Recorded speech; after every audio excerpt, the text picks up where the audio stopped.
Sangguniang Bayan. Honorable Renante, Dava, Presiding. So, good afternoon. The session is that hereby call to order. May I request Sangguniang staff to lead the prayer and the singing of the national anthem by SB member Susan Iscote.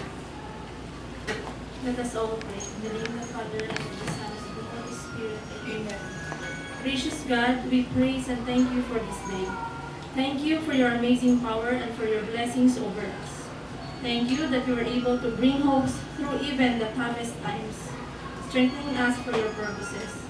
Thank you also for bringing back our beloved mayor whose love and commitment is to serve the field of Bugasongnon. Father, bless all our endeavors, especially today's special session.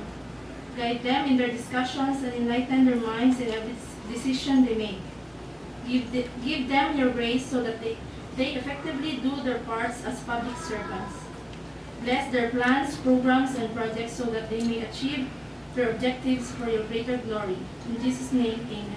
Amen. Father, Son, and Holy Spirit.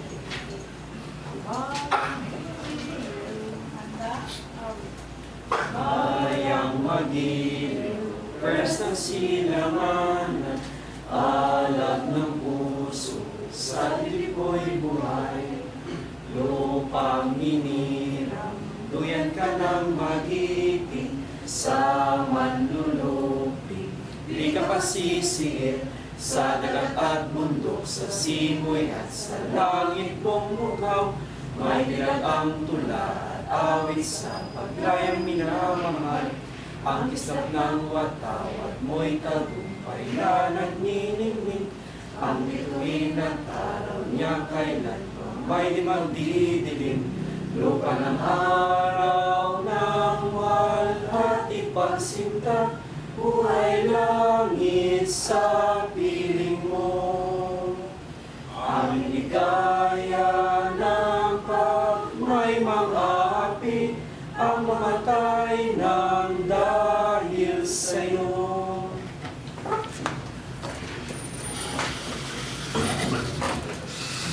Madam Secretary,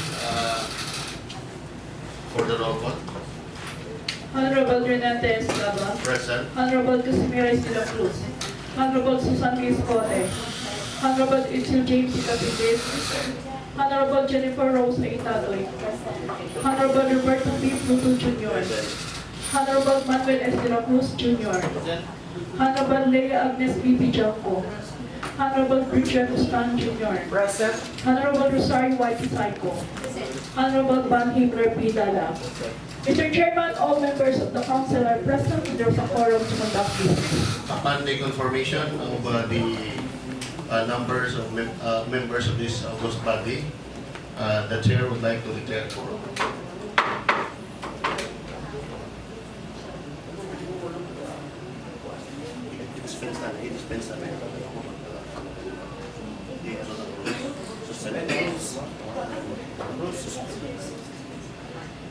So, our agenda for this afternoon's special session, Madam Chair,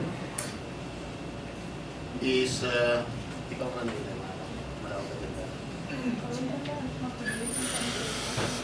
so, as we all know, our municipal mayor is here inside the session hall, and we are thankful on behalf of this august body. I would like to welcome you, Honorable Mayor. Now that the Honorable Mayor is going to give his privilege speech, I would like to acknowledge first the Majority Floor Leader, SB Casimira de la Cruz.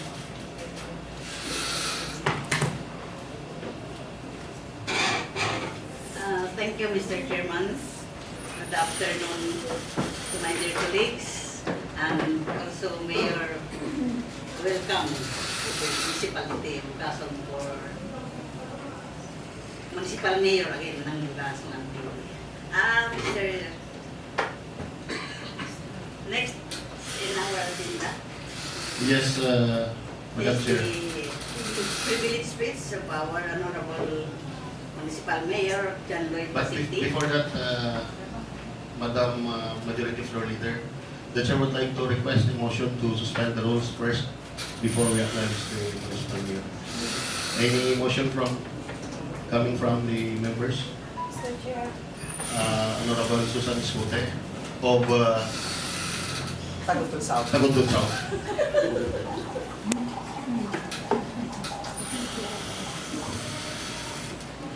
Maripat ka ano, kalogaw. Thank you, Mr. Presiding Officer, Madam Majority Floor Leader, my dear colleagues, and to our guests, our head of offices. Good afternoon, everyone. Mr. Presiding Officer, I move for the suspension of the rule. Any second? Second So motion. again, Mr. Chair, please, before that, I would like to relinquish the majority, as my position as Majority Floor Leader to Honorable Precious Tan Maraming. Any reaction from the Honorable SB member, the most controversial SB member of Bugasong, Honorable Precious Tan? Well, if that is the feelings of the humble lady coming from Cubay North, well, I accept your challenge. Okay, so with the reaction, I hereby acknowledge the Assistant Majority Floor Leader, Precious Tan. Thank you, Honorable Stan. Thank you, Mr. Chair. Thank you, the humble lady, no? Leading the Sangguniang Bayan for 6 months. Of course, Mr. Chair, with regard to the assumption of office of our very own elected mayor of the municipality of Bugasong, today we're very happy to be with him and to give his message to the people of Bugasong. Kaya after he was elected, daw ra giti tsansa nga mabatian kataga Bugasong ang anang mensahe. Honorable Stan, with your indulgence, there is a pending motion and it was seconded in mass, and the chair did not rule on that motion, so rules suspended. Okay. Going on the Thank you, Mr. Chair. presiding officer. Excited. Go ahead, Honorable Stan. Okay, they're excited. No? You know, that's part of the excitement of the people of Bugasong. Sino lang ba na hindi excited yung mamati sa mensahe kaya natin yung pinalaga ng mayor.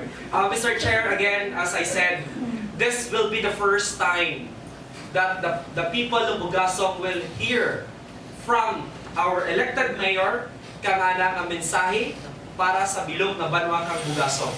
With this, Mr. Chair, please recognize our very own, the municipal mayor of the municipality of Bugasong, Honorable Lloyd Pacete. Okay, thank you, colleagues.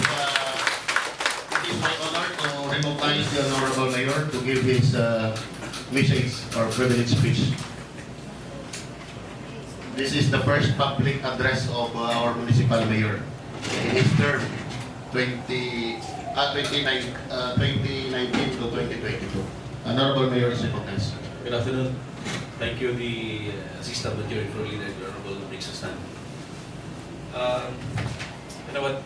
This is for the first time for almost 8 months that he's speaking with a microphone. Para public speaking ang sa jail mo. Kaya wag ko ka-practice ka kapag hambal ito. Makahambal kami rito kung may para sila sa awards sa mga inmates. The one will have to reward additional number of days in jail kung may mga meetings dito gina-request ang inmates to contribute many messages for the fellow inmates without microphone, of course. Gathering lang sa basketball court o the area within the small area of the jail. But anyways, I would like to thank the Sangguniang for the instant invitation, actually, instant limited as a privileged speech, but the presiding officer, the Honorable Vice Mayor Renante Dava, requested me this morning to appear in this special session. So I'd like to thank the presiding officer. And of course, members of the Sangguniang Bayan for the term 2019 to 2022, the Honorable Casimiro de la Cruz, the Honorable Susan Scote, the Honorable Bembol Capitit, the Honorable Jenjen Tatoy, the Honorable Juan Fruto, the Honorable Toto Moroy de la Cruz, the Honorable Leon Janto, Honorable Rixos Nantes, is now the leader, and the ABC President, the Honorable S. Member Rose Pisaico, and the SK Federation President, the Honorable Bayan Dala, and to the department heads, employees of the local government unit. Our Vice Mayor, presiding officer of this legislative body, the local government unit, has been active in the implementation of the different projects and programs of the local government unit for the past 6 months. And for the past 6 months, this guy was stoned by criticisms, negative reactions. But I tell you, the honorable members of the Sangguniang Bayan, for the past almost 8 months in jail, to be honest with you, I'm being selfish. I never thought of Bugasongnon. I only thought of myself, my family, and my case. It's the reason that I was put in jail. Why? Because I believe that Bugasongnon is in good hands. Not only to the Vice Mayor, as the acting Mayor of the family, but to all the members of the Sangguniang Bayan, including the department heads and the municipal employees of our local. Nagpapatigil ako na bisan wala ako the time sa pwesto. Ang handom ka, not only for the love of Bugasongnon, but the other members of the Sangguniang Bayan is for the development progress of our municipality. And I am very thankful to all of you for that. So that's why kampante ako that time. Kampante ako sa silid ka jail.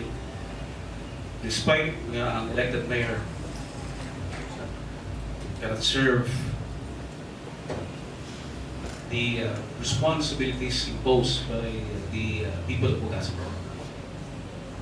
But I believe that Bugasongnon is in good hands because of the very active municipal officials for the term 2019 and 2022. So I would like to thank really, especially the Vice Mayor Renante, Dava.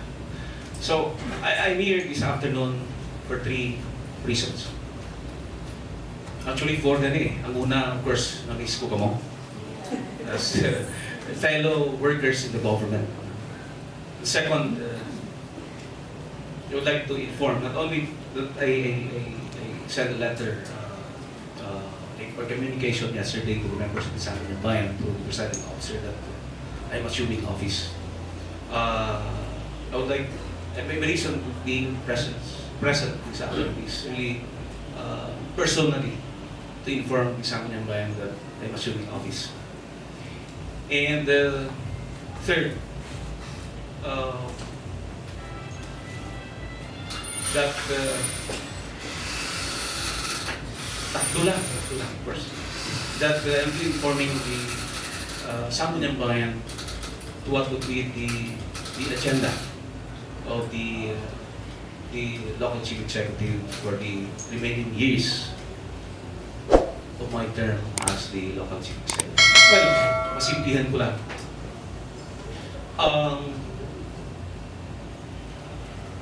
Sa pagbalik, bisa kahapon, kaya na actually naglibot na ako sa mga department heads ng atin na pag-government unit. Including dito sa outside ka municipal building ng atin na pag-government unit. Kaya ang touch because of because of the active participation of the municipal officials of Bugasong. Ilang somehow, but really, there was a change. May change, not in governance, but it is a result ng makita natin sa palibot. Especially in the implementation of the anti-smoking ordinance. And as local executive, in order to nag-assume na ko ang akin role as the local chief executive, I will continue the implementation, the strict implementation actually of the anti-smoking ordinance. And then wala pang palibot sa public market, but as informed namin ang resulta sa pagtutok ng municipal officials sa the past months sa public market. And I was informed by the Vice Mayor this morning that the target is to really raise the income of the local government unit, not only for the year 2020 but for the preceding years. Why? Nagtama man sa siyang target, nagtama man bagid nga by 2020 kinahanglan natin ang kwarta. Because sa news for the 2020 Appropriations Act, kabay ito ang pag-implement kang SSL 5, the Salary Standardization Law 5. The SSL 4 was already implemented fully. Past 2 years pa kita rin, last year, yeah. Included in the 2019 budget. So for 2020, I'm expecting for the implementation of the SSL 5 first tranche, we will be spending almost 5 million. I don't know if I'm correct. Based sa kung check natin sa atin budget office. But because the implementation of per tranche of the SSL 4, we were spending the time more than 4 million per tranche. That's why nga nagsaka ang salaries ng ating mga officers and employees. So pinaka-importante. That's why I was very happy to know na massive ang collection. And for that, pa-double time ko ang ating economic revenue office. We need money. Not only for the implementation of the SSL 5, but for other programs and projects of the local government unit. And I would like also to inform the Sangguniang Bayan that for the following years, my term, the local government, the local chief executive will be enforcing may enforce kita kang medyo stricto na paggamit kang mas strict. Kung strict kita legal, mas strict paggamit na paggamit kang atin na pondo. There will be limited fund to be signed with the local executive for your seminars, troubles. No?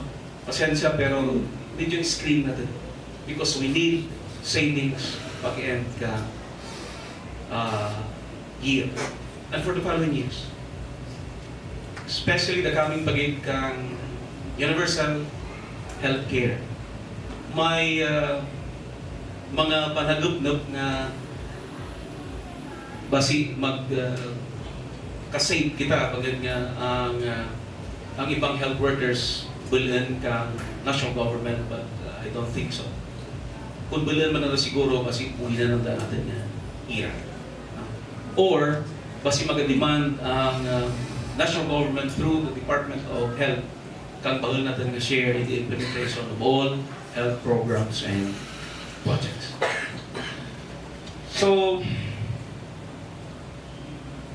sa pag-assume ko kang aking position as the local chief executive, I would like to request sa Sangguniang Bayan kang manaming natin relasyon.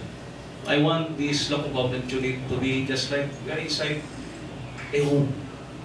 Magpurugto. And I promise you that the governance for these remaining years of my term will be very transparent, and there will be an active participation of the local legislative body to all the programs and projects and implementations of the executive department. Gusto ko nga mangin alalay ka mo. Kahali ka una ng balkuman, hindi man dyan masarangan kang executive department without the help and support of the legislative department.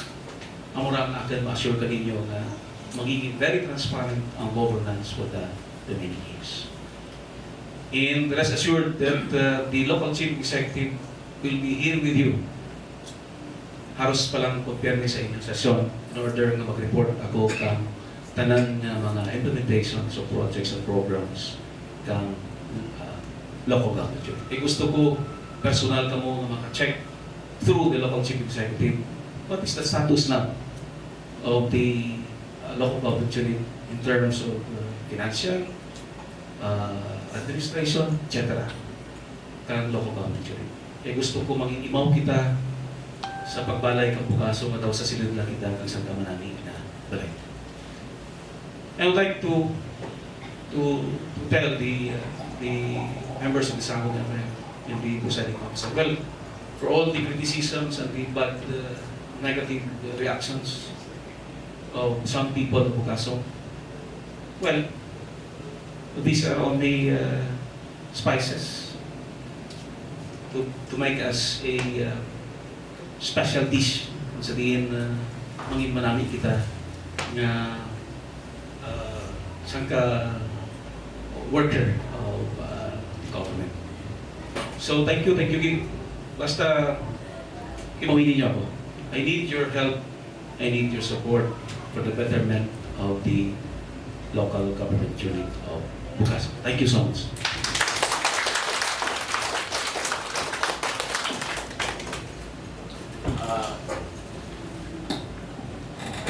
May we request the kakabayan na chief po ni Mayor, no? For our picture taking later on, Mayor. Amarong pinaka-importante. Anyway, from the chair, the Honorable Mayor, rest assured that katimbang mo kami sa pagpanday ng mga programa para sa ating department. So with that, the Honorable Assistant Majority Floor Leader, the controversial Assistant Majority Pool for the resumption of rules, please. Thank you, Mr. Chair. I am asking for your approval to resume our rules. Okay, rules resume. Thank you, Mr. Chair. And of course, thank you so much to our Honorable Mayor, Lloyd, Pacete. Mr. Chair, I'm asking the Mayor to stay for a while because later on, we will be turning over the approved budget of the municipality of Bugasong for 2020.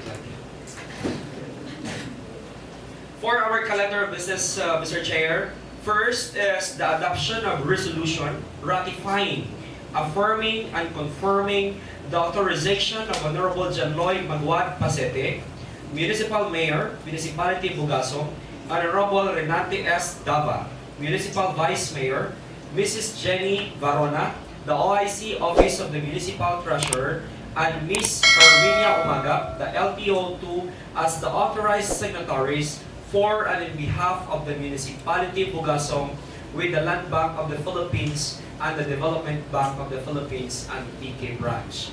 So with regard to this, Mr. Chair, this is all about the authority that we will be providing to our municipal mayor in order to have a smooth transaction of the financial matters of the municipality of Bugasong effective today if we are going to approve this request, Mr. Chair. Yes, Honorable Assistant Majority Floor Leader. This is to not to hamper the financial transactions of the municipality, of course. So, are we going to deliberate on this, or we will have a motion to approve? I think we need a motion to approve given that this is just a pro forma resolution coming from the land bank in terms of the authority to be provided with our Chief Executive, Mr. Chair. So, any motion? Honorable Susan Escute of Ibalangaw. Ilang matagtupan na tayo. Thank you, Mr. Chair, to our guest, our Honorable Mayor, Lloyd Pacete, and to my dear colleagues, and to our guests. Good afternoon again. With regards to the request, because the presence of our Honorable Mayor he is already with us. So I think this August body has no comments. So, Mr. Chair, as Assistant Majority Floor Leader, I move for the adoption of resolution ratifying, affirming, and confirming the authorization of Honorable Lloyd M. Pacete, our Municipal Mayor, Honorable Renante Dava, our Municipal Vice Mayor, Mrs. Jenny Varona, OIC Office of the Municipal Treasurer, and Ms. Herminia Umagap, our LTO2, as the authorized signatories for and in behalf of the Municipality of Bugasongnon with the Land Bank of the Philippines and the Development Bank of the Philippines and Tiki Branch, and I so move. There is a motion, and as stated by the Honorable Susan Escute. Any second from the floor? Seconded in mass. Any objection? Hearing none. Motion is approved. Thank you, Mr. Chair. Thank you, Mr. Chair. Thank you, Honorable Escote. Given that we have no more things to be discussed, Mr. Chair, with this special session being called by our Chief Executive, I move for the adjournment of this special session, Mr. Chair. It has been moved by Honorable Brixiostan for the adjournment of this special session. Any second? Seconded in mass. Any objection? Hearing none. Session adjourned. Before we leave, Mr. Chair, I think we're going to have a ceremonial turning over of our 2020 budget because effective January 1, the budget of the municipality of Bugasongnon will be operative. Given that we already approved the budget yesterday. So with the presence of the Chief Executive and the members of the Council, together with the head of offices, we're going to turn over the 140 million, 188.80 pesos annual budget of the municipality of Bugasongnon. Dali ko ba? Break mo na-speak. Ikaw ba eh? Ako na. Dali, ang pala ng ipatan ko, pasalamat lang siya. Aproban din. Diyan kami sa likod ng iba. Okay. Iban? Iban? Iban, dito ka sa lugar. Na. Ano, okay dyan, guro mo. Okay.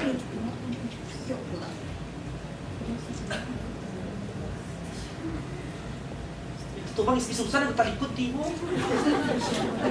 T-shirt ni mo ko. Marami na t-shirt mo.